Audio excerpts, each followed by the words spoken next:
आखिरी गेंद बाकी और 4 रन दरकार पाकिस्तान को ऑस्ट्रेलिया कप जीतने के लिए।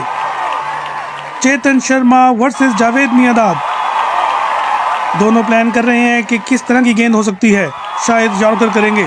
दूसरी तरफ कपिल देव भी समझा रहे हैं चेतन शर्मा को।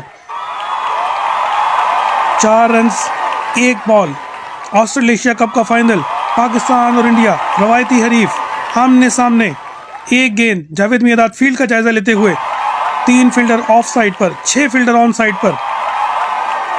देखते हैं क्या होता है। आखिरी गेंद, चेतन शर्मा हीरो बनते हैं, जावेद मियांदाद अंपायर को क्रॉस किया, गेंद की फुल टॉस गेंद और जावेद मियांदाद का छक्का। तो पाकिस्तान ये मैच जीत गया।